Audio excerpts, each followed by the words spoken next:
neither cradles nor graves. Why is it forbidden to die or give birth on the Japanese island of Itsukushima? And which patch of land allows outsiders to visit only once a year?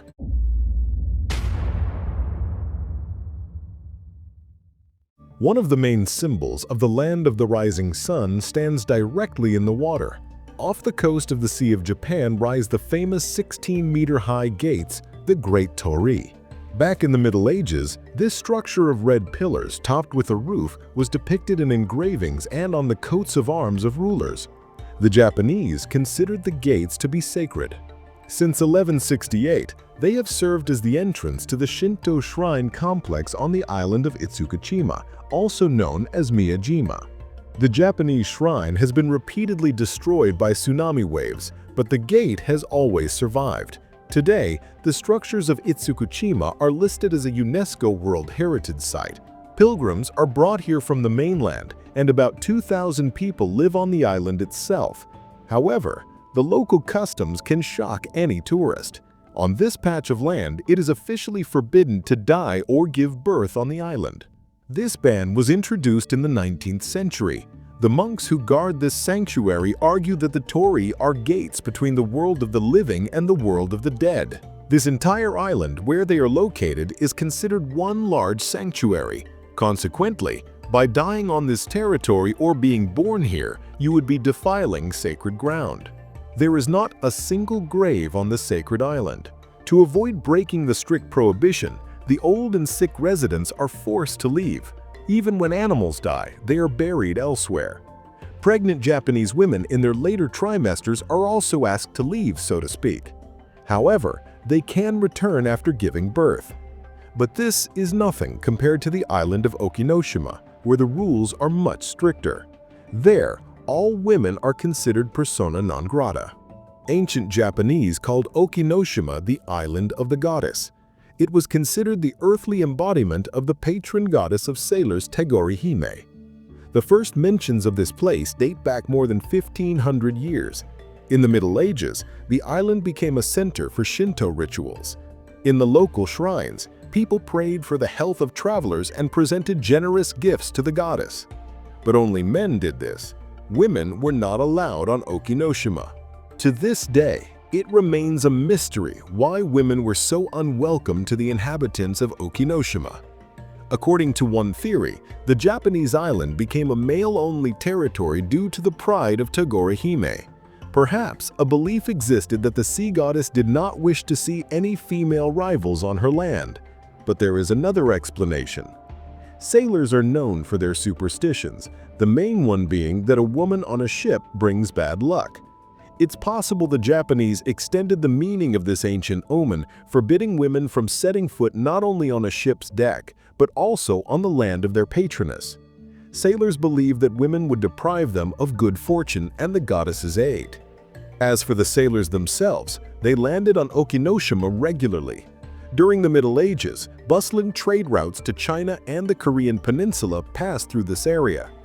Over several centuries, this small patch of land in the middle of the Sea of Japan turned into a real treasure trove. Sailors would leave offerings for the goddess on this island and, accordingly, would thank her on their return. Archaeologists have discovered over 80,000 different artifacts, including items of religious significance, jewelry, and weapons. Today, only 10 monks live on the mysterious island, tending to the shrines. It's not easy for men to get there either. Outsiders are allowed on Okinoshima only once a year, on May 27th, to commemorate the sailors who died near the island during the Russo-Japanese War. The first thing that awaits guests is a purification ritual. To avoid defiling the sacred place, they immerse themselves in the sea and then walk around without clothes.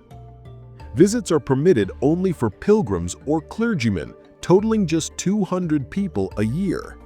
What happens on the island during this time, no one knows, because the pilgrims are forbidden to speak about it. Even though the island was included as a historical heritage site in 2017, access to it remains restricted to this day. Just a few decades ago, attempting to visit this Japanese island could lead to deportation. For many years, the authorities strictly prohibited visits to Hashima. The unusual island in the middle of the East China Sea was nicknamed the Ghost Island. Today, only enthusiasts of abandoned buildings come here. But in the last century, it was truly a densely populated place. In 1960, 5,500 people lived here.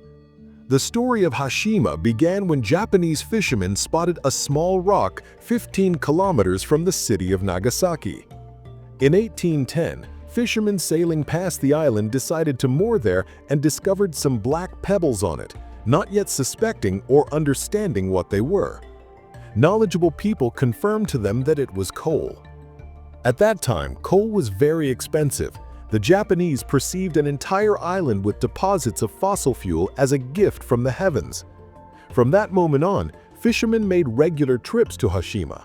However, more than half a century passed before the nation's leading industrialists took an interest in the island. By then, the fishermen had already dug small mines. In 1890, the Wonder Island was purchased by a major Japanese corporation, and Hashima was swept up in a real coal rush. Within a matter of days, thousands of miners and their families were brought to the island. In addition to the mines, residential quarters were built there too. Several multi-story buildings were constructed there, and from that time the island acquired another, more common name, Battleship Island. From above, it is so densely built up that it creates the impression that it's not an island but simply a ship. In the early 20th century, coal on Hashima was being mined on an industrial scale. Working conditions in the mines were harsh. To brighten the miners' daily grind, they even built a movie theater with a swimming pool. With the start of the Second Sino-Japanese War, resource extraction had to be halted. Hashima was transformed into a sea fortress and a prison for Chinese captives. Attempts to give the island a second life in peacetime were unsuccessful. The coal reserves were depleted. In 1974, the mines were dynamited and the workers left Hashima for good. The island fell into neglect, but it was still frequently visited by uninvited guests. For a long time, the authorities prohibited visiting the island as they feared illegal prospectors or black diggers who were hunting for household items of interest to collectors.